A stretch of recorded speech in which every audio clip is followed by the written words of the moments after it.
Hola, buenas noches. Bueno, pues son las 9:40 del martes 8 de septiembre del 2020. Bueno, pues estoy generando este espacio para generar la segunda parte de la grabación. Empecé esta grabación con este nuevo libro que se llama Ahora yo, de Mario Alonso Puig, en el canal de Marco Vidal. No es canal, en la página de Marco Vidal Contreras de Facebook. Pero algo sucedió, que me canceló una vez y luego en la segunda pues ya simplemente me lo cerró. No sé si tenga ahí alguna situación con el tiempo. Y entonces, bueno, aquí no hemos, aquí no hemos tenido ese problema, entonces me voy a seguir. El libro, bueno, pues te pongo en contexto, ya estoy trabajando en el primer capítulo, estoy en la página 16. Si no tienes el texto, yo tengo manera pues de hacértelo llegar para que repongas lo que estamos trabajando y ocasionalmente la semana próxima nos acompañes en la lectura. Entonces, bueno, pues voy a ver si para YouTube puedo hacer el parcheo ahí de los dos videos y me arranco aquí en la página 16.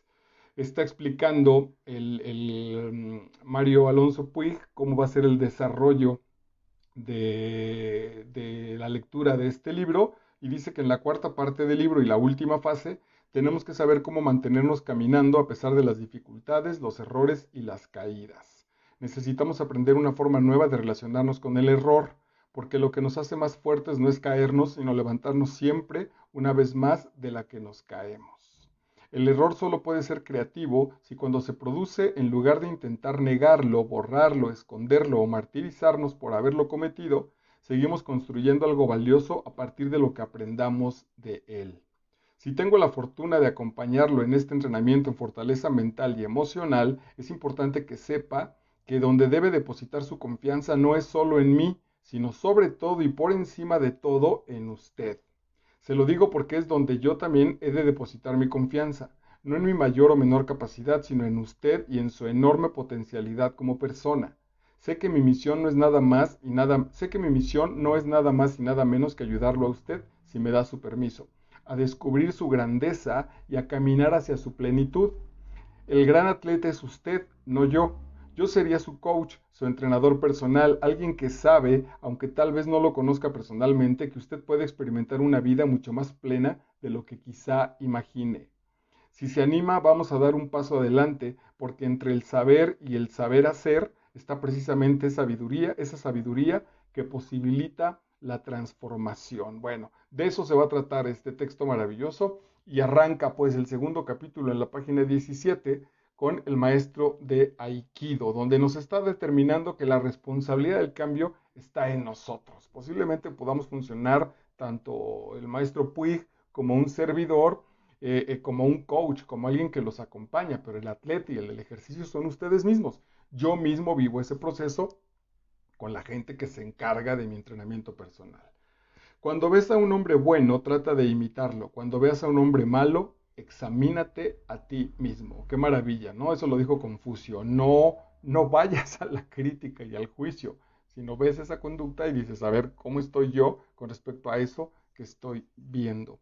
Una de las cosas que muchas veces nos es más difícil conseguir es cambiar nuestra manera de ver las cosas, ya que es precisamente esta manera de ver las cosas la que nos da una sensación de seguridad y de estabilidad. Con frecuencia pensamos que las cosas son solo como las vemos. Esta convicción puede llevarnos a quedarnos solo con la apariencia y a mantenernos ciegos frente a lo que hay en la profundidad. Tampoco somos conscientes de hasta qué punto muchas de nuestras inseguridades son la consecuencia directa precisamente de esta forma particular de ver las cosas. Es por eso por lo que tal vez podríamos aprender a mirar y a escuchar de una manera diferente. Las personas a veces vivimos con rasgos de inautenticidad y de cierta hipocresía, ya que por una parte decimos que queremos cambiar y por otra nos oponemos sutilmente a todo aquello que supone un cambio real en nuestra forma de pensar o de actuar. Este conflicto interior genera desgaste e ineficiencia y por eso el aikido, un excepcional arte marcial, es una metáfora tan potente para mostrarnos un posible camino para su solución. El aikido tiene una serie de peculiaridades a las que en gran parte debe su gran singularidad. En la práctica de este arte marcial, cuando alguien nos golpea, sencillamente no nos encuentra porque nos hemos desplazado. El atacante no se encuentra con nadie que lo pare, que le pare el golpe o que se lo devuelva. Por otra parte, cuando alguien agarra a un aikidoka, este en lugar de anularlo directamente, se alinea, página 18, con el atacante, se pone a su lado. Si esto lo lleváramos al mundo del conflicto humano, equivaldría a ponerse al lado del oponente a fin de entender su mundo y la manera en la que está percibiendo las cosas. Solo desde esta conexión con el oponente y de este entendimiento de su mundo puede redirigir el aikidoka a su oponente a un lugar que no sea destructivo, sino constructivo. Si no existe compasión, si no existe una verdadera comprensión de cómo la otra persona está viviendo las cosas, no vamos a poder entender su conducta. No se trata de estar de acuerdo con dicha conducta, sino de descubrir de dónde surge. El verdadero maestro de Aikido ha de reunir, por tanto, una serie de características, fruto de un entrenamiento sostenido, confiado y paciente. El maestro de Aikido tiene una magnífica gestión de sus emociones, de manera que consigue mantener la distancia necesaria frente a aquello que es difícil o doloroso. Experimenta la tristeza, pero no queda envuelto y dominado por ella. Eso lo lleva poco a poco a convertirse en un experto en el arte de caerse sin romperse y de levantarse rápidamente, es decir, en el arte de rodar. Por eso ha establecido una relación con el error completamente diferente de la habitual y cae sin sufrir más que lo justo, al saber que con lo que aprenda sin duda lo hará mejor la próxima vez. En esta actitud, lo que inmediatamente lo sitúa más cerca de su meta. En un maestro de Aikido no opera la exigencia de la perfección inmediata, sino la comprensión profunda de lo que significa el descubrimiento y el avance constante, fruto de aprender tras los errores. Él sabe que es cómo manejamos nuestros fallos lo que determina nuestro éxito. En otro de los libros que he estado trabajando decía, la gente que sabe, la gente que gana aprendió a perder. Es lo que estamos escuchando aquí. El que sabe, él sabe cómo manejar nuestros fallos. El saber cómo manejar nuestros fallos es lo que determina nuestro éxito. Todos nosotros, si así lo decidimos, podemos convertirnos en maestros del aikido interior cuando comprendemos una hondura que el buen juicio viene de la experiencia y la mayor parte de la experiencia viene del error. Cambiar nuestra concepción del error. Podemos ser golpeados por las circunstancias de la vida y aún así no desesperarnos. Podemos caer en una cima muy honda y sin embargo no resignarnos a sentirnos hundidos. Es importante recordar en estos momentos de especial dificultad y desafío que el fallo no es el nombre de una persona, sino algo que ocurre en la vida de una persona que se ha atrevido a dar un paso adelante. Las caídas siempre producen dolor, pero en lugar de intentar negarlo, ocultarlo o dejarse envolver en el dolor y convertirlo en sufrimiento, lo que hay que hacer es analizarlo, aprender y avanzar. Podemos evitar caer en la alucinación de pensar que un error es insuperable o que ya ha malogrado nuestra vida para siempre. Cuando no cometemos errores es porque nunca nos estiramos de verdad para explorar nuestro auténtico potencial. Claro, porque seguimos, si no cometemos errores es que estamos trabajando en nuestra zona de confort. Cuando salimos de la zona de confort es donde aparecen los errores, pero esos errores son los que nos harán crecer.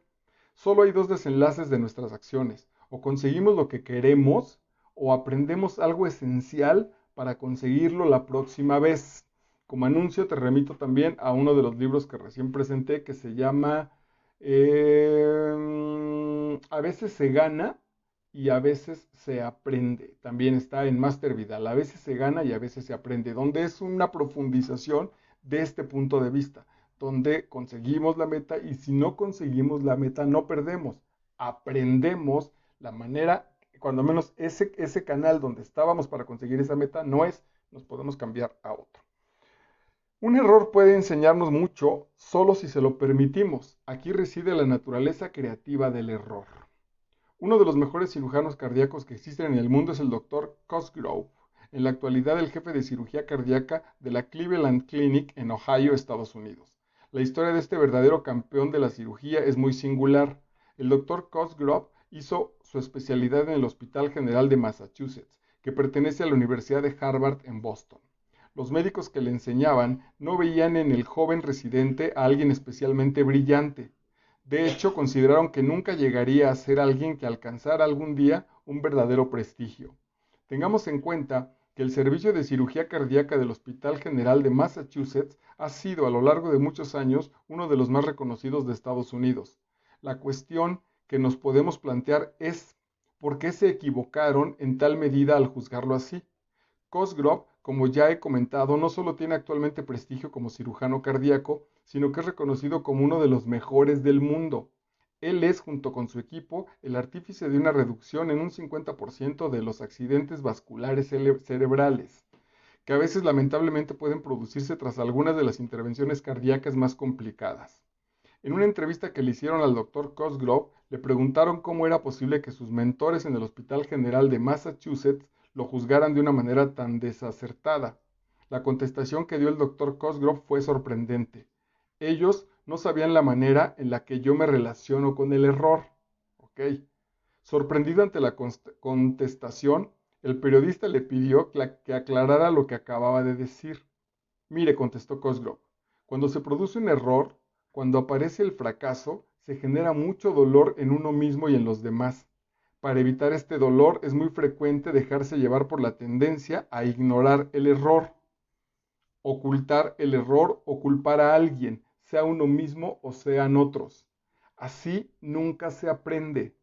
El error tiene mucho que enseñarnos si dejamos que nos enseñe. Para ello hay que resistir el dolor y acercarse a explorar lo que ha ocurrido para aprender qué hay que hacer en adelante. Entonces el periodista le dijo, sí, doctor Cosgrove, pero ¿habrá alguna manera de no cometer ningún tipo de error? La contestación de Cosgrove fue directa y tajante. Sí que la hay, pero quiero que conozca usted el precio que creo que va a tener que pagar para no cometer nunca ningún error. Ya intuyo por dónde va. El precio va a ser no decir nada, no hacer nada y no ser nada. Entonces, no quieres cometer errores, sé una nulidad. No seas, no hagas y no digas nada. Ahorita pensaba en otro de nuestros textos ya trabajados aquí. Los jueves trabajamos textos literarios y están grabados y colgados ya en el canal de Máster Vidal de YouTube, que se llama Bartleby. Bartleby no hacía, no decía y no hacía nada, y por lo tanto, pues entonces tampoco cometió errores, y sin embargo, pues tuvo una muerte muy trágica porque a la discusión de la charla que trabajamos sobre ese texto, pues parece ser que Bartleby no vivió. Invito al lector a que reflexione sobre estos comentarios de una persona que ha revolucionado la cirugía cardíaca y que atribuye la esencia de su éxito a su manera de relacionarse con el error. 2. Un verdadero aikidoka de la vida ha de entender con hondura que los supuestos enemigos simplemente son personas que todavía no han despertado a una realidad más ilusionante y que por tanto viven muchas veces en un infierno de sufrimiento. Ya desde hace un rato venía con la idea de hacer este comentario para ustedes, porque es muy importante. Pensaba, por ejemplo, en toda la gente, en todas las personas que, voy a usar mi ejemplo, porque al final de cuentas, bueno, pues también para eso es que me atrevo a hacer estas charlas, y de esta manera trabajé muchísimo tiempo en las clases generando el asunto personal. Y me refiero a toda la gente que me dijo que yo no iba a poder ser un actor. No, no solo que no iba a poder ser un actor, sino que era muy complicado, que no iba a lograr tener éxito y etcétera, etcétera. Bueno, pues entre algunas de las cosas que ya logré, pues un asunto fue este que nunca pensé del asunto de la televisión y de Rosario Tijeras, y la otra con la compañía de teatro con la que trabajo, que son los gloriosos Colochos. Somos la única hasta el momento, y ojalá que pronto se quite salga esa idea, somos hasta el momento la única compañía mexicana que ha ganado el concurso de Almagro, que es el concurso de directores jóvenes de teatro clásico en España. Este es a nivel mundial, bueno, cualquier país se puede integrar, y nosotros ganamos ese concurso. Entonces, en ese sentido, no solo no pude, sino que en ese sentido he sido muy exitoso. Y lo iba a mencionar porque De estas voces que me dijeron que iba a ser complicado y que iba a ser difícil, hubo particularmente dos muy cercanas. A eso lo voy a establecer, que revise, dice Alonso Puig, que revisemos que la gente que nos detuvo no lo está tomando de manera personal y ni siquiera sabe nuestros posibles talentos o no, sino que no han despertado a una realidad más profunda y por tanto viven muchas veces en un infierno de su sufrimiento. Quizá las dos personas más fuertes en ese sentido que me dijeron no, fue mi papá, uno de ellos, y el otro fue justamente uno de mis primeros maestros de teatro, el queridísimo maestro Esteban Mendoza, que después lo hablé, bueno, lo hablé incluso con los dos. Uno a partir justo, los dos, la verdad es que los dos de jóvenes y de niños tuvieron una vida verdaderamente de sufrimiento y estaban hablando ambos, mi papá y mi maestrazo, desde el no sufras, desde la vida está muy cabrona, entonces por más que quieras levantarte a tus sueños, la vida te va a poner unos madrazos brutales. No pases por ellos, te lo estoy ahorrando yo. Lo que no sabían es que esos ahorros son imposibles. No hay manera de ahorrarle a nadie las situaciones por las que tiene que pasar, porque ese fue su camino desde el alma que eligió para hacerlo. Entonces quería hacer este apunte, porque estas personas no necesariamente están lejos ni están afuera, pueden estar muy cerca. De hecho, es probable que estén tan cerca y le estoy llamando mamá y papá, hermanos, tíos, que entonces les creamos, pues entonces revisemos y vayamos a esta situación. No tenemos que tender, nuestras familias no tienen por qué ser perfectas. Muchas de las quejas que escuché durante muchos años y sigo escuchando en el trabajo de coacheo es a partir de los papás. Y tenemos una idea muy complicada porque parece que nos damos como el permiso de pensar que nuestros papás tenían que ser perfectos. Y la verdad es que no, lo digo por los míos y lo digo por el padre que yo soy con respecto a mis dos hijos. Estoy muy lejos de la perfección. Y justo es ese. Nosotros no sé por qué tenemos esa idea innata. Creo que es el amor. Nuestro amor es tan grande por estas dos personas que les quitamos los errores. Y no, a veces son personas verdaderamente defectuosas las que se han encargado en ese momento de nosotros. Bueno, ok. Los golpes que lanzan y el rechazo que expresan parten de su ceguera y no de su maldad. Esto no ha de llevar a un sentimiento de superioridad, sino a un verdadero espíritu compasivo. Es interesante que el creador del Aikido, el maestro Morihei Ueshiba, exhortara a sus discípulos a que usaran este arte marcial para inmovilizar al atacante, evitando en la medida de lo posible dañarlo. El maestro Ueshiba prohibió la competición en Aikido porque pensó que antes o después llevaría a la violencia. Sin que sirva para nada de muestra estadísticamente significativa, yo fui testigo en mi época de práctica de ciertas artes marciales de hasta dónde estaban dispuestos a llegar algunos practicantes para conseguir una simple copa de latón. Claro, se desvirtúa, ¿no? Porque empiezo a competir y se desvirtúa el verdadero sentido de este arte personal y marcial. 3. El aspirante ha de convertirse en maestro de el aspirante a convertirse en maestro de Aikido, ha de desarrollar una excepcional humildad y una gran paciencia, porque es un arte que tarda mucho en perfeccionarse. Recordemos que la paciencia solo implica saber adaptarse a los ritmos naturales de las cosas. Así, un agricultor debe tener confianza y paciencia cuando planta sus semillas en la tierra. La intención del practicante de Aikido ha de ser en todo momento la correcta, es decir, la de ayudar a otra persona a descubrir su verdadero potencial y alcanzar su plenitud. Fíjense que podríamos empezar a hacer una tarea. En lugar de empezar a aplicarnos de manera directa y brutal sobre la tarea hacia nosotros mismos que la tenemos que hacer, dicen las conversaciones con Dios, y también en el texto anterior de Sharma que leímos, que si nos aplicamos a que esto suceda en otra persona, lo que yo doy es justo también lo que voy a recibir. Ahora, nos vamos a aplicar a ayudarle a la otra persona no para revisarle su proceso, sino como para brindarle todas las posibilidades de crecimiento. En la medida que yo le doy a alguien las posibilidades de crecimiento, también yo crezco. El maestro que mejora a sus alumnos, a su vez, se genera como un mejor maestro. Por ahí podría estar el ejemplo. Si su intención fuera la de ganar superioridad sobre su oponente, nunca podría ayudarlo a crecer y evolucionar. Por eso, el verdadero aikidoka, cuando es atacado, no reacciona ni huye ni contraataca. Tampoco crea en su mente aquellos significados, interpretaciones y valoraciones que rompen el amor por esa persona.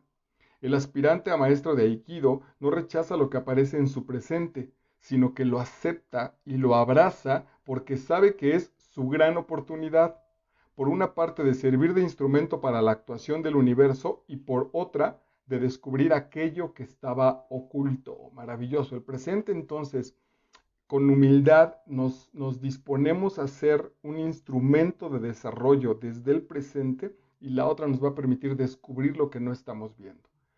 En este sentido, hay una historia maravillosa que le ocurrió a un maestro de Aikido norteamericano que por entonces vivía en Japón. Esta persona era cinturón negro cuarto Dan, lo cual sin duda es indicativo de un gran nivel de maestría en cualquier arte marcial.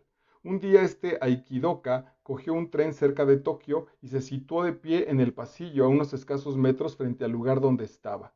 Se encontraba una de las puertas del tren. A unos escasos metros frente al lugar donde estaba, se encontraba una de las puertas del tren. Entre el lugar donde estaba la puerta y el sitio donde estaba él había algunos viajeros leyendo el periódico. A su izquierda había un compartimento con la puerta medio abierta. Él solo podía ver a aquellas personas que estaban sentadas a la derecha porque al estar la puerta solo abierta parcialmente no podía ver a aquellos que estaban sentados a la izquierda. Al llegar a la siguiente estación, el tren se para y se abren las puertas. De repente entra un individuo grande y de aspecto desaliñado dando voces. De un golpe arranca el periódico del viajero que está más cerca de la puerta. Al ver a aquel ser violento, el aikidoka norteamericano se prepara para darle una lección. El individuo violento, que además estaba bebido, se da cuenta de que el norteamericano está mirándolo y entonces se dirige a él con desprecio. Vamos a la página 22. Tú, americano, escoria, ¿qué estás mirando? Aquel hombre violento en su ignorancia se fue acercando a la aikidoka sin ser consciente de la verdadera talla de su oponente. El norteamericano estaba preparándose para darle un escarmiento que nunca olvidaría. De repente, como saliendo de la nada, se abrió por completo la puerta del compartimiento y un hombre mayor y de corta estatura se colocó entre ellos dos. Posiblemente para los que contemplaban nerviosos la escena, aquel anciano era alguien completamente desconocido, pero no lo era para el norteamericano, el cual reconoció de inmediato a uno de los más grandes maestros de Aikido de Japón, un cinturón negro octavo Dan y discípulo directo del maestro Ueshiba. Ok, 4 dans por encima del gringo. El anciano que daba la espalda al norteamericano se dirigió a aquel japonés violento y abrió los brazos como mostrando una gran sorpresa. Hombre, tú has estado bebiendo sake y a mí me encanta el sake. El otro se quedó desconcertado y sin saber qué contestar, el anciano se le acercó con enorme ternura, lo cogió suavemente de un brazo y le dijo, ven a mi compartimiento, vamos a hablar. El norteamericano no pudo contener su curiosidad y se asomó lo más discretamente que pudo para ver lo que estaba ocurriendo. ¿Qué te pasa? ¿Por qué estás tan furioso? Había algo especial en el tono y en los gestos, un gran respeto, una enorme dulzura, una extraordinaria cercanía. Hace una semana perdí mi trabajo y hoy vengo del hospital. Mi mujer ha fallecido y ya no sé a dónde ir ni qué hacer. El hombre se puso a sollozar abrazado al anciano. El anciano empezó a acariciar el pelo de aquel hombre que sentía completamente hundido y entonces le dijo, hoy vendrás conmigo a mi casa y juntos nos sentaremos en el columpio que tengo para hablar como dos buenos amigos. En aquel momento el norteamericano sintió un nudo en el estómago y descubrió lo que era ser de verdad un maestro, alguien que nunca deja que su fuerza se interponga en el camino del amor. Bueno, claro, la lección está preciosa, ¿no? Como estos 4 niveles por encima lo que demuestran es que esa batalla, que primero que las batallas se pueden evitar con amor, porque el maestro norteamericano pues, estaba dispuesto a darle una madriza al borracho. 5. El maestro de Aikido conoce muy bien la naturaleza de los múltiples tipos de ataques que recibe, porque reconoce el patrón mental de la persona que lo ataca. Eso hace que ajuste su técnica para dar la mejor respuesta a este tipo especial de ataque. Sabe lo que quiere conseguir su oponente con su ataque, que no es sino cubrir algunas de sus necesidades fundamentales, y así tener sensaciones gratificantes y evitar sensaciones dolorosas. Entonces, niñas, bueno, yo sé que ya no hay tantas aquí, pero si todavía mamá o mamá suegra, marido neurótico, llega como energúmeno, reta para querer pelear, vean entonces, aquí está la lección, es yo desde mi conciencia reconozco el dolor y reconozco que el que me está agrediendo tiene una necesidad importantísima de sacarse esos dolores y que pretende utilizarme para eso. me coloco a un lado de él, me coloco, reviso desde dónde le está pasando eso y empiezo a producir esta maestría de la cual yo tengo conciencia y que la puedo usar. Ok. Hay, por ejemplo, personas que al sentirse muy poco valoradas exigen casi un vasallaje por parte de los demás. Wow, aquí me llevó a alguna relación donde sí, claro, era de un enorme control con respecto a mi persona hasta que conocí a la mamá de esta chica y dije, claro, ya sé de dónde viene este control. No es control, es una brutal necesidad de no me vayas a dejar nunca, porque fíjate nada más lo lastimada que fui. Es decir, fue muy lastimada por papá y mamá. Después la vida le jugó ahí un asunto muy complicado con respecto a papá. Y claro, entonces ahora que aparecía el galán, pues no lo iba a soltar y ese no soltarlo clavaba las uñas de manera metafórica en mi cuerpo y entonces yo decía, no, vámonos de aquí porque no voy a estar dispuesto a soportar esto. Lo entendí, incluso pretendí generar esa ayuda, pero no, bueno, fue imposible porque ella no era capaz de revisar ese brutal dolor de su infancia y estaba proyectándolo en mí. Cuando una Aikidoka rompe el patrón mental de su oponente, lo desconcierta porque no reacciona como se espera que va a hacerlo, sino que responde de una forma inesperada, ofreciendo muchas veces amor en lugar de rechazo. Este es el llamado en la literatura Zen, el amor Yin, el amor maternal que acoge y ampara. Es una dimensión del amor absolutamente necesaria, ya que la Aikidoka, antes de poder redirigir a su atacante hacia una zona de crecimiento y evolución, ha de lograr que siga agarrándolo, y esto solo se consigue con el mantenimiento de la conexión emocional. Solo desde esta conexión personal puede la Aikidoka actuar con la firmeza necesaria, con la firmeza yang, para derribar a su verdadero oponente, que no es sino algún aspecto limitante y disfuncional de la manera en la que percibe el mundo esa persona que lo ha atacado. Es en ese momento cuando el Aikidoka habla con firmeza y sin dureza e invita que no impone a su oponente a que se haga un cuestionamiento hondo de su conducta y de su actitud. No digo que le hagan en el momento ni que nos vayamos a dar, entonces empecemos a dar lecciones de Aikidoka que ni siquiera sabemos cómo va con respecto a nuestra mamá, a la tía vieja, a la gente que nos está jodiendo. No en el momento directo. En el momento directo de la agresión es muy probable que entonces lo mejor sea quitarnos. Pero eventualmente sí podemos empezar a preguntar, ¿qué te duele tanto? ¿Qué te está lastimando tanto que tienes esa necesidad de generar esa violencia conmigo? Ujú. ¿Qué necesidad está intentando cubrir? Dos preguntas son las que hace un aspirante a maestro de Aikido. ¿Qué necesidad está intentando cubrir esta persona? ¿Qué valor está intentando proteger? Está el ejemplo con respecto de Puig a la otra persona, el maestro gringo, con respecto a este borracho frustrado que se encontró en el metro. Pero básicamente las preguntas son de carácter interior para nosotros mismos, ¿no? Ya que vamos a ser también estudiantes de este proceso, entonces, ¿qué necesidad estoy intentando cubrir y qué valor estoy intentando proteger?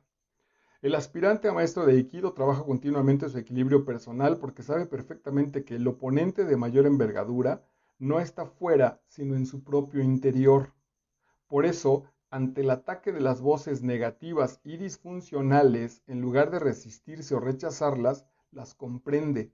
Comprende que actúan desde la ceguera y las lleva a transmutarse en voces de la sabiduría. Ahorita pensaba en uno de nuestros chicos que además es consciente de que su mamá tiene muchísimo miedo y ante ese miedo enorme de la mamá, lo está apretando a él a estudiar la carrera que ella cree que es la correcta. Tiene muy poca libertad con respecto a los amigos, le exige demasiado dónde está, qué está haciendo, a qué hora regresa. Imposible la posibilidad de que a los 20 años se tome una cuba con unos amigos, se fume un cigarro, tenga una decepción amorosa, le guste una chamaca toda loca. La mamá tiene tanto miedo de ella misma que lo está transfiriendo a él. ¿Desde qué manera amorosa puedo entonces yo como hijo no engancharme en ese círculo vicioso, sino revisar y llevar a la conciencia a la mamá de su propio miedo y cómo entonces le está salpicando, en este caso a su hijo, pero pues seguramente a toda la familia? En ausencia de esta reflexión, el aikidoka no puede tener el equilibrio y la armonía interior para mantener la calma interna en medio de las agresiones externas. Por eso el maestro de aikido se conoce, tiene maestría emocional y su mente no está dividida. Todo esto se logra a base de compromiso, resolución, persistencia y enorme paciencia, porque si bien pueden darse los cambios súbitos, la mayor parte de las veces el proceso sucede poco a poco, de una manera imperceptible, y durante el mismo se van experimentando momentos iniciales de caos y confusión para emerger finalmente transformado.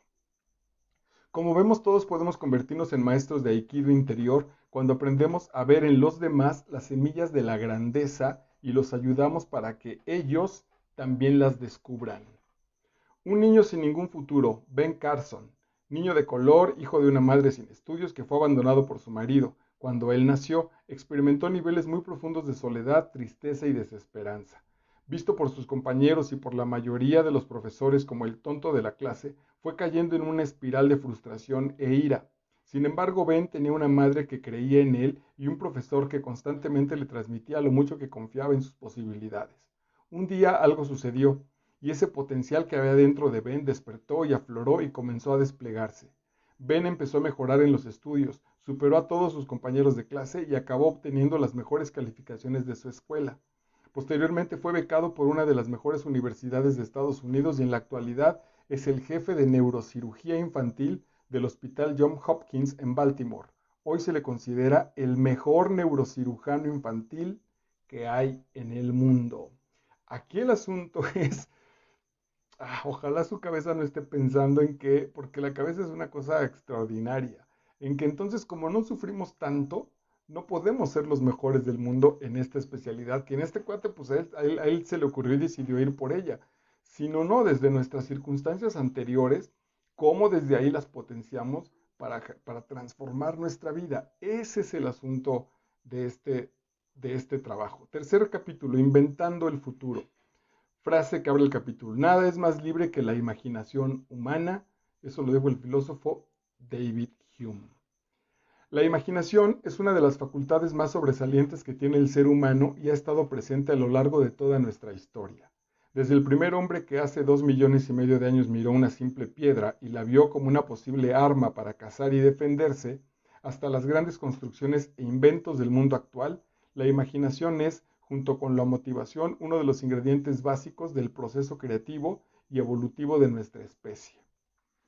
Cualquier artefacto creado por el hombre precisó inicialmente de la puesta en marcha de su imaginación. En cualquier momento en el que cerramos los ojos e imaginamos el olor de una rosa o la vista del mar, estamos utilizando nuestros sentidos internos. Estos sentidos no existirían si no tuviéramos imaginación. Sin embargo, de una capacidad tan potente que Albert Einstein la consideraba más importante que el conocimiento. Las personas en general hacemos un uso muy pobre. Podemos imaginarnos desgracias que nunca ocurrirán, peligros que no existen y limitaciones que no son tales. Es muy importante recordar que los estudios de imagen cerebral demuestran que cuando imaginamos algo, se genera una experiencia real en nuestro cerebro. Es decir, que nuestro cerebro de alguna manera está procesando una experiencia como si fuera real, aunque tan solo nos la estemos imaginando. Esta es la razón por la cual desde cirujanos hasta pilotos de caza o deportistas se entrenan en estas técnicas para aumentar su eficacia cuando hacen frente a retos complejos. La propia hipnosis clínica ericksoniana utiliza el enorme poder de la imaginación para tratar cuadros de dolor, estados de ansiedad o para ayudar a las personas a superar bloqueos. Vamos a la página 26. Bloqueos emocionales. Lo que es un formidable recurso, nuestra imaginación, se convierte en un tremendo problema cuando es utilizado por nuestras creencias limitantes. Esas certezas que vivimos como reales sin serlo para magnificar el tamaño de ciertos obstáculos externos o para minimizar la talla de nuestras capacidades. Si pensamos que nuestra fuerza de voluntad es superior a la fuerza de nuestra imaginación, creo que estamos muy equivocados. Utilizar el poder de nuestra imaginación creadora para inventar un nuevo futuro implica un gran desafío, ya que tendemos a quedar apresados por la idea de que lo que hay, aquello que creemos posible, es todo lo que en realidad podría llegar a ser. A veces nos es difícil salirnos de ciertas estrechas paralelas mentales, y aceptar que hay mucho más de lo que normalmente somos capaces de contemplar. Esto podría despertar nuestra curiosidad y nuestro gusto por la exploración. O sea, que estamos tan metidos en nuestra propia visión del mundo que incluso lo que llegamos a imaginar tiene mucho sentido. Lo imaginamos desde lo que somos. Y desde lo que somos o creemos ser, en realidad hay un universo todavía mucho más grande que eso que pensamos que podríamos llegar a ser. Muchas personas están habituadas solo a hacer y hacer, a producir y producir. Esta es la dimensión del homo faber, del hombre que hace, que produce y que no deja espacio alguno para pensar, para reflexionar, para investigar por dónde hay que ir. En la soledad, el silencio y la reflexión es donde muchas veces surge el acto del descubrimiento y de la creación. Ocasionalmente nos ocurre que cuando buscamos la quietud, el silencio y la reflexión, empezamos a sentirnos inquietos e incluso culpables por tener la sensación de no estar aprovechando más eficientemente el tiempo y con el poco que tenemos. Paradójicamente la mente se nos llena de ruido y esto dificulta mucho el poder concentrarse medianamente. Se percibe además una incómoda agitación interna que parece que nos está empujando a abandonar algo tan extraño como es esa quietud y ese silencio, y a ponernos a hacer de una vez algo productivo, comillas. Es como si nos preguntáramos, ¿para qué voy a parar con todo lo que tengo que hacer? Esta situación refleja dos cosas. La primera es que cualquier espacio de quietud, de silencio y de reflexión es un espacio que está situado completamente fuera de nuestra zona de comodidad, de lo que a veces se denomina nuestra caja. La segunda cosa que revela es que aunque tengamos la intención de explorar ese espacio fuera de la caja, no somos competentes para mantenernos ahí. Es un verdadero desafío mantenerse fuera de lo conocido porque se experimenta una intensa frustración que nos empuja al abandono y la huida. Solo el verdadero compromiso, la determinación, la persistencia y la paciencia pueden abrir la ventana de la creatividad y de la inteligencia para ver lo que desde nuestra caja ni tan siquiera se puede vislumbrar.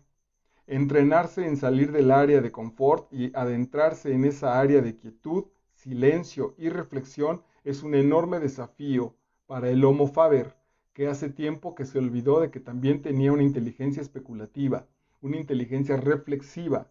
Con la inteligencia práctica, el hombre puede crear artefactos que le permiten vivir con comodidad. Con la inteligencia especulativa, el hombre puede adentrarse en la comprensión de la realidad y por lo tanto en el camino a la felicidad. Es esta inteligencia especulativa la que se entrena con la quietud, el silencio y la reflexión. Es esta inteligencia la que permite captar la verdadera esencia de las cosas y ponerse en contacto con el ser que mora dentro de ellas. Es un entrenamiento progresivo donde, al igual que la musculatura, nuestra inteligencia reflexiva se va haciendo cada vez más robusta. Los estudios realizados mediante electroencefalografía han arrojado datos muy curiosos. Cuando entramos en ese espacio de silencio interior, las ondas cerebrales se hacen más lentas y el cuerpo se relaja. El sistema inmunológico mejora y se libera óxido nítrico, que es una molécula sumamente beneficiosa para la salud. Además, en estos ritmos más lentos, el cerebro se vuelve más eficiente y creativo. Es muy probable entonces que por eso las enfermedades requieran reposo, para que el cuerpo en automático genere esta situación. Muchas personas han comentado que tras este entrenamiento han encontrado de manera espontánea la solución a problemas que les tenían muy agobiados. Otro de los factores que evita que utilicemos el extraordinario papel de nuestra imaginación creadora es la facilidad con la que nos instalamos en la queja. Esta es una actitud muy limitante porque evita que empecemos de una forma responsable a buscar la manera de mejorar las cosas. Claro, en lugar de ir por la mejora de la situación, estamos perdiendo el tiempo mientras nos quejamos. Por eso tomamos esa posición fácil en la que señalamos lo que está mal, pero no hacemos nada por buscar una solución y mejorar lo que hay. Cuando pensamos que la solución de los problemas corresponde a otros y no ponemos nuestro grano de arena para encontrar esa solución, entonces nuestra imaginación se echa a dormir. La puesta en marcha de la imaginación creadora nos exige tomar responsabilidad a la hora de buscar nuevas soluciones y alternativas. El miedo es otra de las grandes barreras que hay que superar para poner en marcha la potencia de nuestra imaginación creadora. Nuestra ignorancia sobre nuestro verdadero potencial hace que nos asustemos con facilidad ante los retos. Una persona asustada no puede actuar con decisión. Cuando nos asustamos frente a los desafíos, podemos tender a renunciar a hacerles frente y eso impide que se puedan estirar nuestras capacidades. De manera automática bajamos la talla de esos desafíos al tamaño de nuestras aparentes capacidades. Lo único que todo esto pone en evidencia, como ya hemos comentado, es que tenemos un concepto de nosotros mismos que es a veces bastante pobre y limitado. Ya lo decía al inicio de la grabación, si no nos habías acompañado porque estaba en la página de Facebook, que tengo ya una cápsula, pero sobre todo vea el libro que se llama 12 reglas para vivir de Jordan Peterson.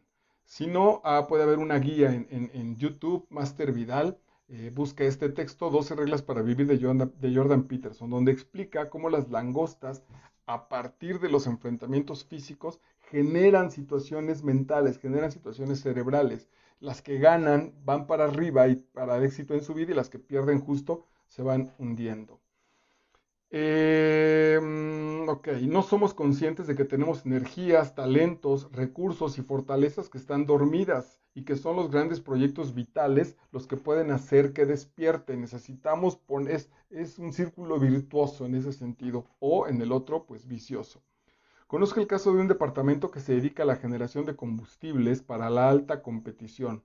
Los integrantes de ese departamento se enamoraron del proyecto de hacer la mejor gasolina que pudiera existir, compitiendo con otras compañías del mundo y sabiendo que el éxito se basaba en un margen tan estrecho como era el reducir el tiempo durante las carreras en una décima de segundo.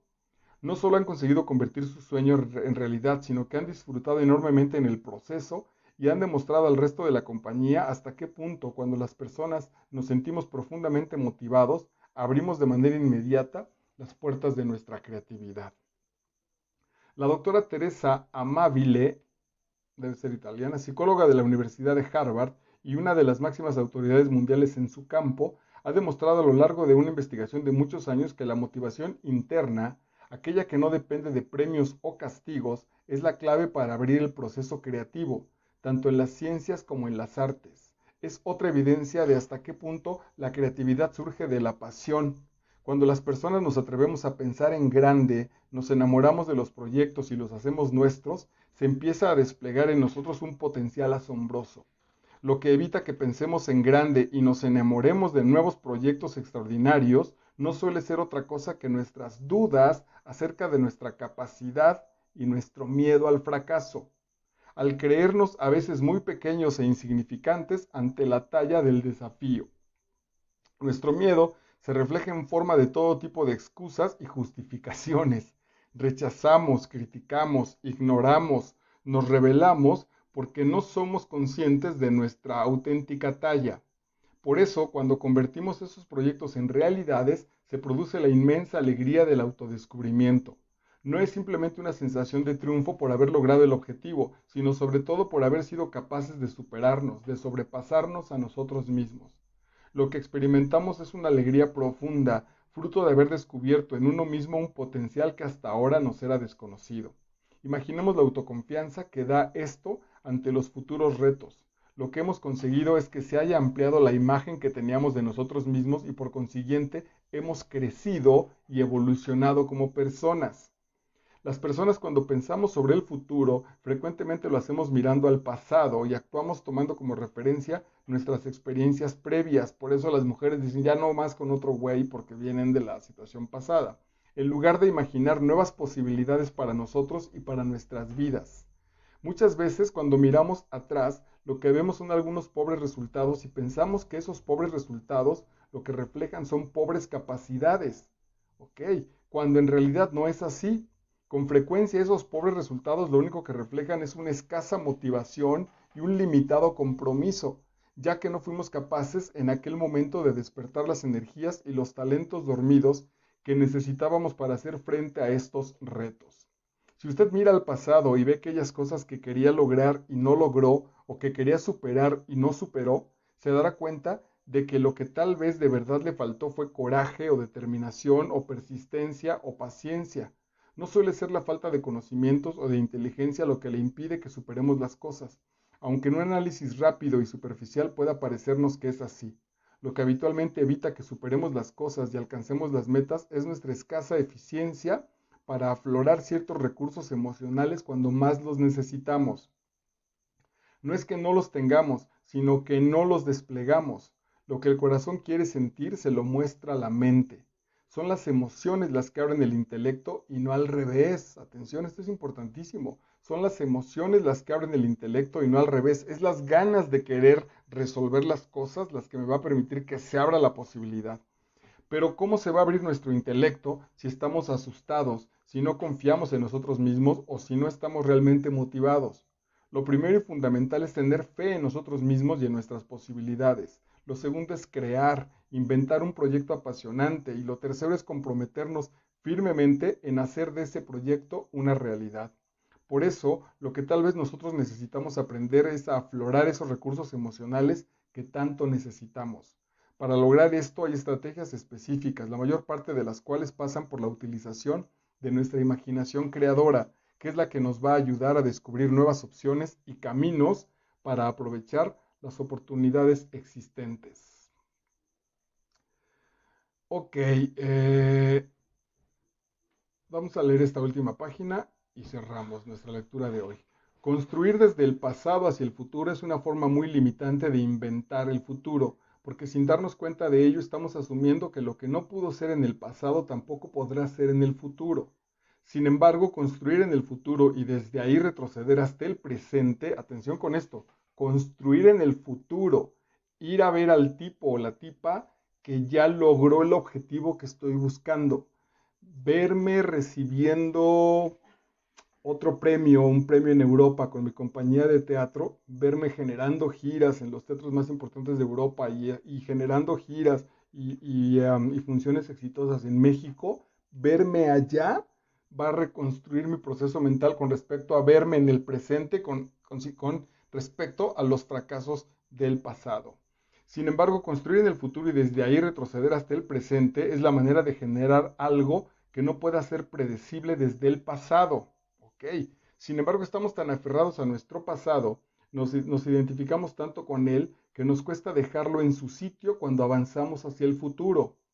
No en vano nuestro pasado nos aporta todo tipo de razones y de justificaciones para explicar por qué no tenemos ciertos éxitos en el presente o por qué no los tendremos en el futuro. ¡Wow! Así, por ejemplo, hay seres humanos que por el tipo de trabajo que hacen, un trabajo muy mecanizado y que llevan haciéndolo durante mucho tiempo, creen que nada de lo que hagan puede añadir un valor diferencial. Y es esta forma de ver su trabajo, esta forma tan limitante de ver su papel, lo que los limita. Ellos no están limitados por quienes son, sino por su forma de verse dentro de la familia, de la empresa o de la sociedad. Wow. También ocurre que hay personas en las distintas organizaciones que también los ven así. Creen que la talla de esas personas viene definida por el papel que tienen y en su modo de interactuar con ellos lo hacen de una forma mecánica sin ser conscientes de que esas personas tienen una extraordinaria capacidad para pensar, para reflexionar y para aportar soluciones creativas. Por eso, entre unos que se ven a sí mismos tan limitados y otros que favorecen que esta forma de verse se mantenga, es normal que el gran potencial existente en una persona, en una familia, en una empresa o en una sociedad no aflore. Recuerdo algo que sucedió en una empresa en Estados Unidos. Acababa de fallecer un hombre que era visto como alguien muy gris y solitario e incapaz de hacer nada creativo. Su trabajo consistía en gestionar de forma rutinaria una serie de formularios. Varios de sus compañeros fueron al funeral. En un momento de la ceremonia, la viuda se levantó y empezó a recitar poesías que su marido había escrito. Era tal la belleza de esas poesías que sus compañeros de trabajo comenzaron a emocionarse. Al salir del funeral, comentaron entre ellos cómo era posible que una persona capaz de escribir esas poesías hubiera sido percibido como alguien tan poco creativo. Nosotros podemos entender lo que ocurrió en el caso concreto de esta persona y en muchos otros similares si acudimos a los descubrimientos del también norteamericano William McGregor. Ok, pues entonces vamos a quedarnos picados con William McGregor. El próximo martes descubrimos qué hizo William McGregor, que descubrió que le parece perfectamente lógico lo que a nuestro muerto, que tenía solo un trabajo mecánico y absolutamente aburrido, escribía esta poesía en su mundo interior, en su espacio, que después sorprendió tanto a la gente a la gente que asistió a su funeral.